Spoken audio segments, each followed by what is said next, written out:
नमस्कार दोस्तों, आप सभी के study for UPSC PC channel में स्वागत है। 71 बीपीएससी मेंस हो रहा है। आज GS1 का पेपर था, तो GS1 का पेपर आ गया है। ज़रा उसका रिव्यू करते हैं, देखते हैं किस प्रकार का पेपर आया हुआ है और समझने का प्रयास करते हैं कि 72 के लिए क्या आपको वाकई मेंस के प्रिपरेशन के लिए पढ़ना चाहिए। GS1 की हम लोग बात करने वाले हैं। शुरू करते देखिए, क्या जो नए बच्चे होंगे 73 के लिए उनको बता दूं कि GS1 में बंधुओं modern history, art and culture का सेक्शन होता है। Art and culture ancient medieval से कहीं से भी हो सकते हैं, लेकिन मुख्य रूप से बिहार का जो एंशिएंट का पोर्शन है वहीं से पूछा जाता है। और उसके अलावा करंट अफेयर और DI का सेक्शन होता है। अभी तक जो मेरी बात हुई एक आध बच्चों से, तो DI थोड़ा सा चैलेंजिंग आया हुआ है, टाइम टेकिंग है DI कुछ बच्चों के हिसाब से। हो सकता है कि आपका DI बन गया हो। जो भी है, पेपर का रिव्यू करते हैं। पिछले साल DI बहुत ज़्यादा चैलेंजिंग रहा था बच्चों के लिए। इस बार और भी हमारे पास आ जाएंगे जब फीडबैक, तो मैं उसको अलग से बता दूंगा। सबसे पहले हिस्ट्री का सेक्शन देखिए क्या सवाल पूछा गया है। सबसे पहला सवाल है बिरसा मुंडा का आंदोलन। 7 नंबर का सवाल है। कितने शब्दों में लिखना होता है? 7 गुने 10 कर दीजिए, यानी कि 70 से 90 वर्ड तक आप जा सकते हैं इसको लिखने के लिए। वैसे जितना स्पेस दिया हुआ रहता है एग्जामिनेशन में सवाल के आगे, आप उसको फिल कर दीजिए, उसमें लिख दीजिए सवाल के हिसाब से, तो आप इसको कंप्लीट हो जाएगा आंसर। बिरसा मुंडा आंदोलन में क्या क्या लिखना है? सबसे पहले मैप बनाना है। बिरसा मुंडा आंदोलन कब हुआ, कहाँ पर हुआ, किन कारणों से हुआ, उद्देश्य क्या था, कौन कौन प्रमुख रूप से इसके चेहरे रहे और इसका परिणाम क्या हुआ, इसको शॉर्ट में आपको लिखना होता है। बिना प्रैक्टिस के तो आप नहीं लिख सकते हैं। शॉर्ट यानी कि बहुत ही लघुतम हिस्से में आपको लिखना होता है। अगला है भारतीय परिषद अधिनियम 1909। बहुत बार मैंने लिखवाया है, रटा रटाया टॉपिक और पूछा गया। क्या क्या लिखते हैं? 7 नंबर में है, तो पहले एक लाइन में इंट्रो बनाइए कि 1909 ईस्वी में मार्लियामेंटो सुधार के नाम से जाना जाता है, इसको पारित किया गया था भारतीय परिषद अधिनियम के रूप में। और उसके बाद से इसके कुछ प्रमुख प्रावधान लिख दीजिए। और एक्ट है तो इसका क्रिटिसिज्म अवश्य ही लिखना पड़ेगा। एक्ट है तो क्रिटिसिज्म बिना लिखे आप इसको एंड नहीं कर सकते हैं। तो क्रिटिसिज्म लिखिए 2 से 3 लाइन का कि विभाजनकारी हुआ। राजेंद्र प्रसाद जी ने तो मिंटो को भारत के विभाजन का जन्मदाता माना है अपनी किताब में। आप उनकी किताब का नाम मुझे बताएंगे, डॉक्टर राजेंद्र प्रसाद जी की किताब का नाम आप मुझे बताएंगे, और उसके बाद से आप एंड कर देंगे। तो ये हो गया आपका कंप्लीट आंसर। 7 नंबर कहने का होता है बंधुओं, लिखना आपको सारा कुछ पड़ता है, बस उसको शॉर्ट में लिखना पड़ता है। बिहार में पश्चिमी शिक्षा का प्रभाव, रटा रटाया टॉपिक 1858 से 1914।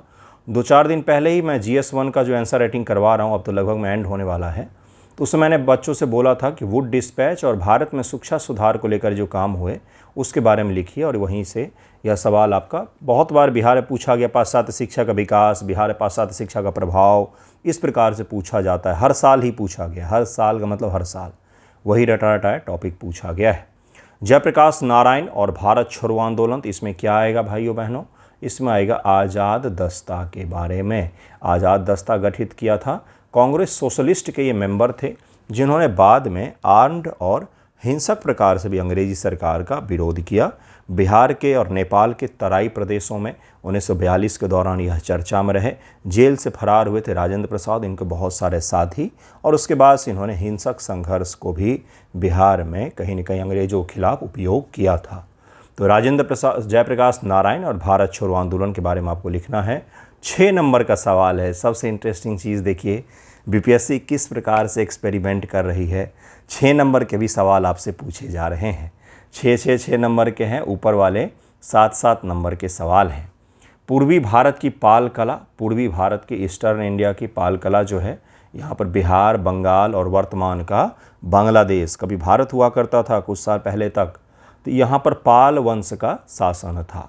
पाल वंश के दौरान बुद्धिज्म से जुड़े हुए कला अपने चरम पर पहुँचे और कई सारे निर्माण किए गए। यह BPSC का फेवरेट टॉपिक है, जिसमें पाल, मौर्य, ये सब कला पूछी जाती है, उसके बारे में आपसे पूछा गया। मैप आवश्यक था और स्तूप इत्यादि के बारे में भी आपको लिखना था।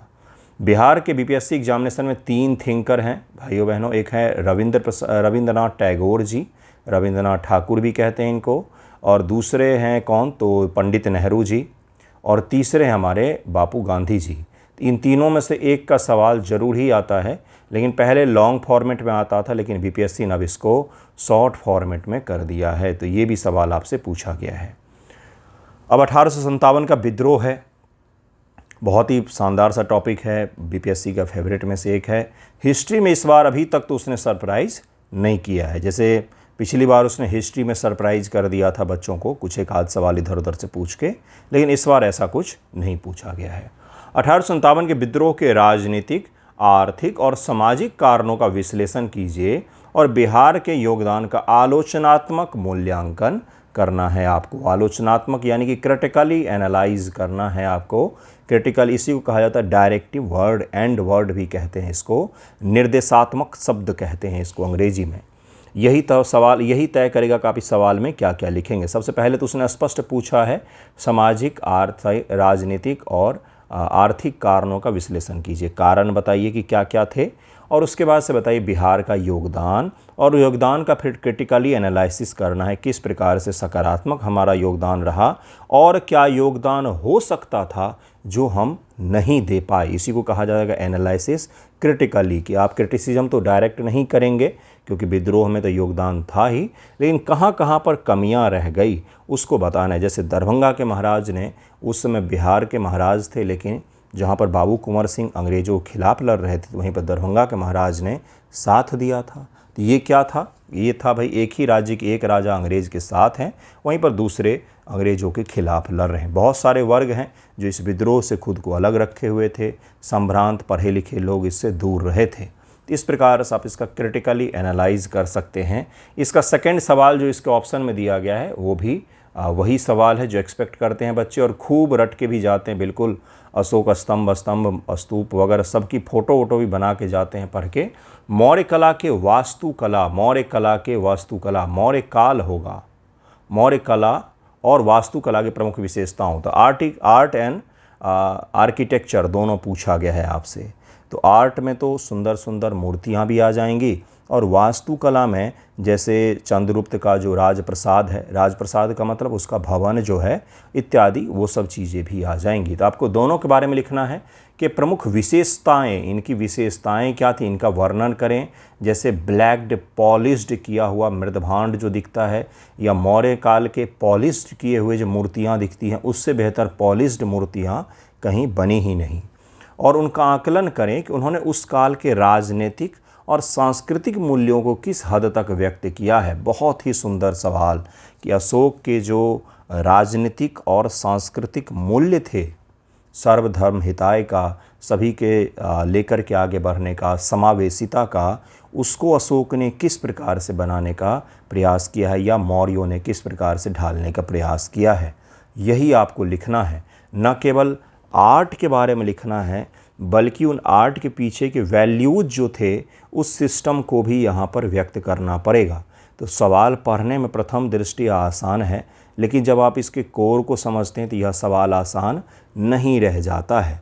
मौर्यन काल के वैल्यूज को उनके आर्ट से जोड़ना है बंधुओं, उनके आर्ट से जोड़ना है, तो यह सवाल आसान नहीं रह जाता है, जिसमें अशोक के रॉक एडिक्ट से लेकर के मूर्तियों तक की आप चर्चा करेंगे, अलग अलग जीव जंतुओं को बनाए गए उसकी चर्चा करेंगे, अशोक का जो जिसको अशोक चिन्ह हम लोग कहते हैं उसकी चर्चा करेंगे, इस पर अलग अलग प्रतीक बनाए गए हैं उसकी चर्चा करेंगे, बैल है, घोड़ा है, हाथी है, उसके बारे में भी बताना पड़ेगा, किस प्रकार से यह वैल्यूज़ को कैरी कर रहा था। बहुत ही बेहतर सवाल।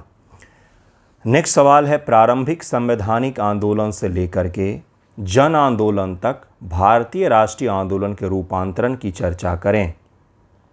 प्रारंभिक संवैधानिक आंदोलन, इसका क्या तात्पर्य है? इसका तात्पर्य है कांग्रेस, अलग अलग शब्दावली है भाइयों बहनों, ध्यान से देखिए। कांग्रेस, उदारवाद, उदारवाद के दौरान हम लोग संवैधानिक सुधारों की बात कर रहे थे कि सिविल सर्विसेज में एज कम कर दो, भारतीय लोगों के लिए थोड़ा सा जगह दे दो परिषद में, वो हम संविधान में सुधार की बात कर रहे थे। 1909 का एक्ट बनाने में गोपाल कृष्ण गोखले महोदय, जो उदारवादियों में सबसे प्रमुख नेता थे, गांधी जी के राजनीतिक गुरु थे, उनका भी योगदान माना जाता है 1909 के एक्ट के बनाने में।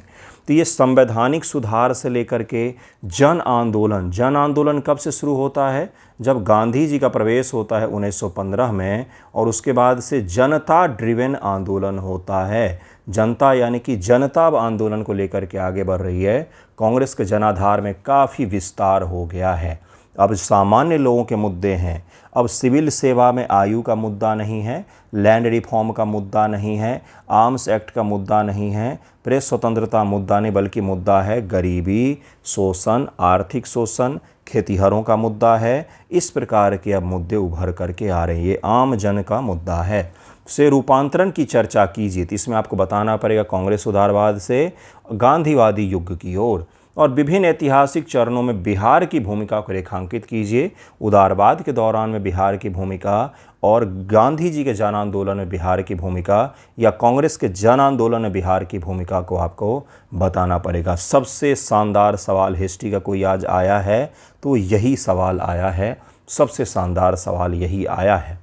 नेहरू की विदेश नीति किस हद तक आदर्शवाद और व्यवहारिकता को प्रतिबिंबित करती है? मैंने पहले ही बताया कि पंडित नेहरू जी, रविन्द्रनाथ टैगोर जी और गांधी जी से जुड़े हुए एक सवाल गारंटेड होते हैं।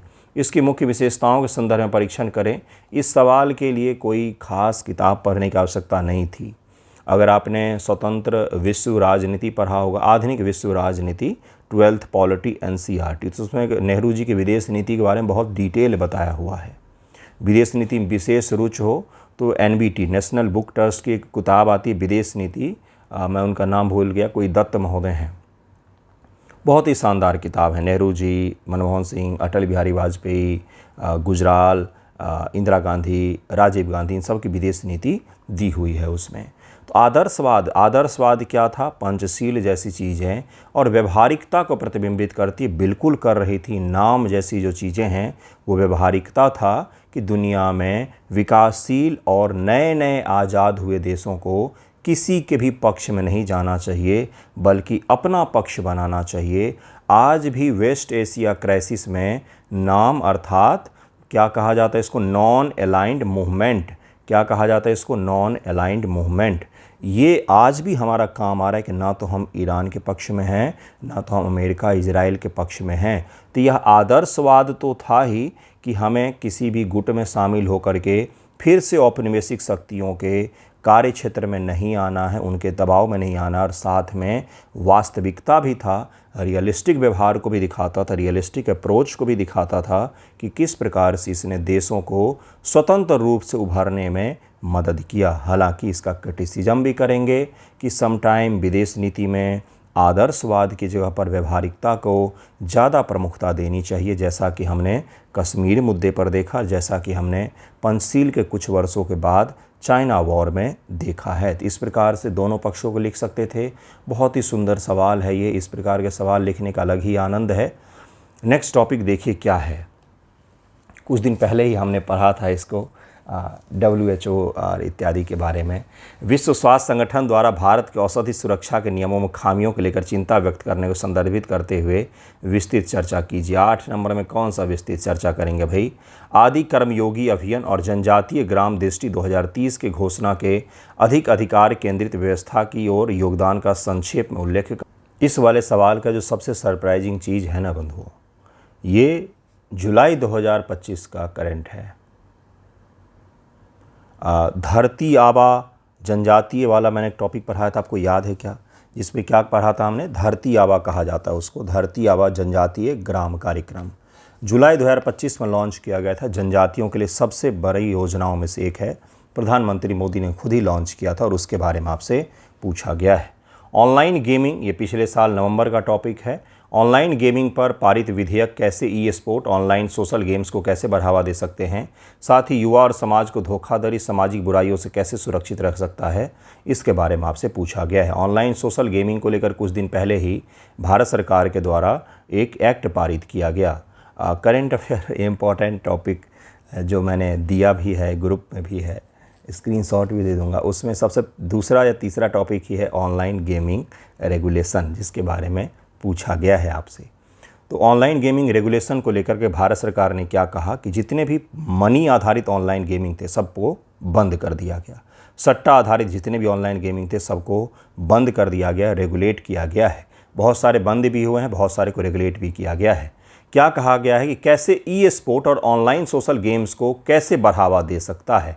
Promotion and regulation of online gaming bill 2025, bill नहीं एक्ट लिखना चाहिए सबसे पहले तो बीपीएससी को, पर पारित विधेयक नहीं अधिनियम कैसे स्पोर्ट और ऑनलाइन सोशल गेम्स को बढ़ावा दे सकता है।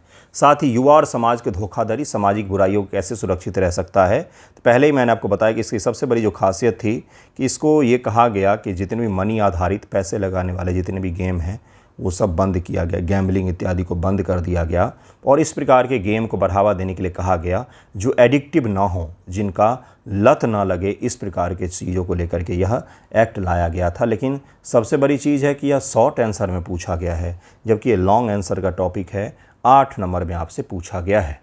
नेक्स्ट टॉपिक देखिए क्या है। ट्रंप के बयानबाजी से सवाल पूछा गया है। विश्व भर प्रवसन विरोधी नीतियों पर बयानबाजी, प्रतिक्रिया और विरोध प्रदर्शन, विशेषकर पश्चिमी लोकतंत्र से लेकर एशिया के भागों तक बढ़ती नकारात्मकता का उल्लेख करें। इसमें आप अमेरिका की चर्चा कर सकते थे, न्यूजीलैंड में नो इंडियन मूवमेंट चला है, जर्मनी में चला है, ब्रिटेन में इस प्रकार की चीज़ें देखी गई हैं, फ्रांस में भी चला है इस तरह की चीज़ें कि जो यूरोपीय लोग नहीं हैं उनको यूरोप से बाहर किया जाए। तो उसको लेकर के कारण के बारे में आपको चर्चा करना था और क्यों हो रहा है ऐसा इसके बारे में चर्चा करना था।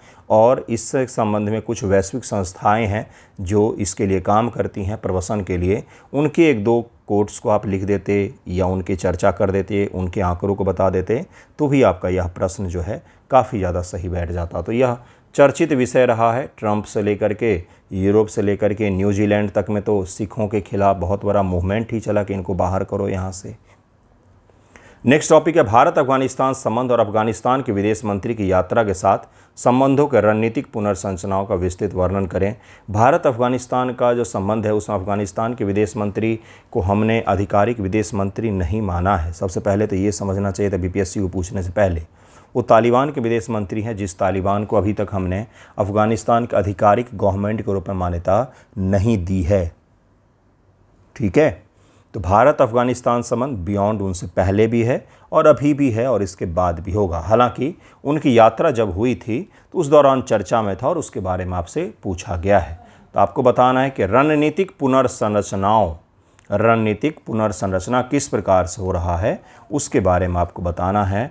तो भारत का हमेशा ही रहा है अफ़गानिस्तान में किसी की भी सरकार हो हमें उससे कोई ख़ास फ़र्क नहीं पड़ता। हमें फ़र्क किससे पड़ता है तो अफ़गानिस्तान के लोगों की भलाई के लिए हम हमेशा काम करते आए हैं। जैसे अफ़गानिस्तान में सड़कों के निर्माण हो गए, हॉस्पिटल का निर्माण हो गया, वहाँ पर बेसिक इंफ्रास्ट्रक्चर हो गया, वहाँ के डैम हो गए, वहाँ का संसद भवन हो गया। इस प्रकार के इंफ्रास्ट्रक्चर डेवलपमेंट पर हमने ध्यान दिया है जो पीपल फ्रेंडली हो, ना कि गवर्नमेंट फ्रेंडली हो। निश्चित रूप से हमारे लिए बहुत ज़्यादा अहम है, अफ़गानिस्तान के साथ संबंधों को दिया है हमने, लेकिन अभी तक हमने तालिबान की सरकार को मान्यता नहीं दिया है। तो अफ़गानिस्तान के आधिकारिक विदेश मंत्री तो हम इनको नहीं मानते हैं, लेकिन हम इनसे मिलते ज़रूर हैं। करंट अफेयर रिवीजन सीरीज जिसके 6 वीडियो आए, उस 6 में से एक सवाल आपका 38 नंबर का यहीं पर पूछा गया है। Bharat European free trade association EFTA जिसमें 4 देश हुआ करते हैं, कौन कौन से हैं? तो एक है स्विट्ज़रलैंड, लिंचेस्टाइन, आइसलैंड और शायद नॉर्वे या स्वीडन है। इन 4 देशों के साथ हमारे पिछले साल एग्रीमेंट साइन हुए थे, उसके बारे में आपसे सवाल पूछा गया है। इकोनॉमिक पार्टनरशिप एग्रीमेंट 10 मार्च 2024 को हस्ताक्षरित हुआ था और 1 अक्टूबर 2025 से प्रभावी हुआ, पर चर्चा करें। और भारतीय यूरोपियन यूनियन के संबंध के आर्थिक रणनीतिक प्रभावों का भी विश्लेषण करें। इस सवाल के 2 हिस्से हैं। पहला है EFTA जिसका यूरोपियन यूनियन से कोई खास लेना देना नहीं है, और दूसरा हिस्सा है इस सवाल का जिसमें यूरोपियन यूनियन और भारत के आर्थिक रणनीतिक संबंध के बारे में पूछा गया है, क्योंकि यूरोपियन यूनियन की जो प्रमुख हैं उन्होंने भारत की यात्रा की थी 26 जनवरी के मुख्य अतिथि के तौर पर, और मदर ऑफ ऑल डील को हमने साइन किया था। तो इस सवाल के 2 हिस्से हैं, दोनों हिस्सों को आपको लिखना है। EFTA के साथ भी लिखना है और यूरोपियन यूनियन के साथ भी लिखना है। दोनों के दोनों हमने डिस्कस किया हुआ है, 10 बार पढ़ा हुआ है, जा करके सर्च करके देख भी सकते हैं। प्रत्यक्ष को प्रमाण की आवश्यकता नहीं पड़ती है गुरु, इसलिए मैं इस तरह का वीडियो नहीं बनाता हूँ। कभी जो पढ़ाया वही आया, वो जिनको बनाना होता है बनाते हैं, अपने चैनल पर कभी भी आपने नहीं देखा होगा। जो जुड़े हैं उन्हें पता होगा, जो मेंस दे कर के आए उन्हें पता है, बात अपना ख़त्म हो जाता है। संयुक्त राष्ट्र अस्थायी विकास लक्ष्य SDG, ये भी हमने करंट अफेयर रिवीजन सीरीज में पढ़ा है, जिन्हें ग्लोबल गोल्स भी कहा जाता है। सितंबर 2015 में उनके स्वीकृत होने के बाद से पिछले 10 वर्षों से प्रभावी है। संयुक्त राष्ट्र के सतत विकास लक्ष्यों को प्राप्त करने की दिशा में भारत की प्रगति और चुनौतियों का विश्लेषण करें। ये भी हमने पढ़ा था, कुछ दिन पहले का ही यह टॉपिक है और हर साल SDG से BPSC में सवाल बनते हैं। पिछली बार शॉर्ट फॉर्मेट में पूछा गया था, इस बार लॉन्ग में पूछा गया है। नेक्स्ट टॉपिक देखिए क्या है। हाल के छठ वर्ष के त्यौहार में वैश्विक ध्यान आकर्षण किया है। बिहार के कल्चर से सवाल। छठ के सामाजिक, सांस्कृतिक, आर्थिक प्रभाव तथा प्रवासियों द्वारा इसके प्रसार पर विस्तृत चर्चा करें कि किस प्रकार से प्रवासियों ने हमारे छठ को कहां से कहां तक पहुंचा दिया है। नीदरलैंड से लेकर के ब्रिटेन तक में छठ मनाए जाते हैं।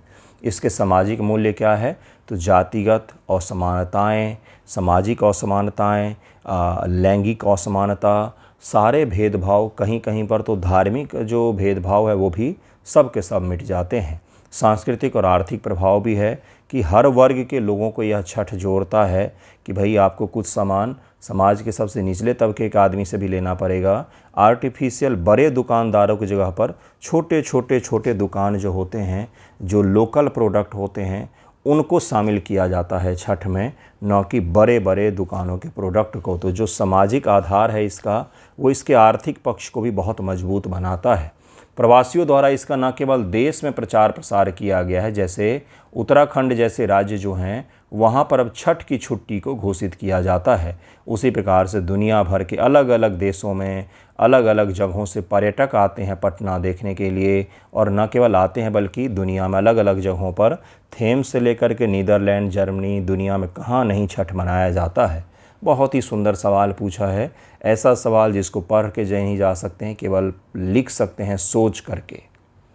नेक्स्ट सवाल है, देश में बिहार प्रधानमंत्री formalisation micro food processing enterprise upgradation योजना में टॉप परफॉर्मिंग राज्य के रूप में उभरा है।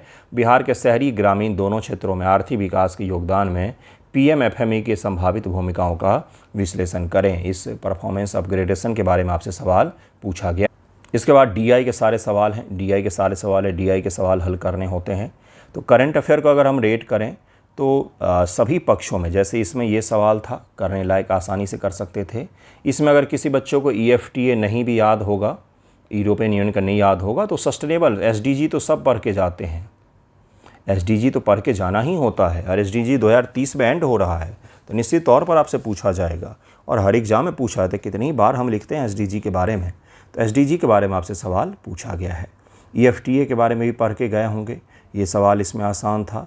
बाकी शॉर्ट आंसर में जिसने आपको परेशान किया होगा, एक पहला सवाल है जो परेशान करेगा आपको, और ये धरती आबा अभियान, ये काफ़ी पहले का करंट अफेयर है, पिछले साल जुलाई का करंट अफेयर है, जबकि मेंस के लिए 6 मंथ का करंट अफेयर पढ़ा जाता है। फिर भी ये इन्होंने पूछा, तो इसमें बच्चों को चैलेंज आ सकते हैं। और उसके अलावा तो सारे टॉपिक ऐसे थे जहाँ से सवाल बन सकते थे। आई होप अच्छा गया होगा बच्चों का एग्ज़ाम। बाकी फीडबैक आएगा तो फिर हम पढ़ेंगे। एक चीज़ सीख जो आपको मिलती है, जिनका 72 और 73 है, करंट अफेयर को रेगुलर पढ़ा कीजिए। आपके एग्ज़ाम में सब कुछ वही डिसाइड कर देगा। GS कितना भी मजबूत है, लेकिन करंट अफेयर अगर आपका स्ट्रांग नहीं है तो आप परफॉर्म नहीं कर पाएंगे कभी भी। और करंट अफेयर आप 6 महीना में, 2 महीना में, 3 महीना में तैयार नहीं कर सकते हैं कभी भी, है ना। इसलिए करंट अफेयर मस्ट करके जाइए एग्जामिनेशन में, अच्छे से पढ़िए उसको, ठीक है। और कोई इसमें सीख आपके लिए खास है नहीं।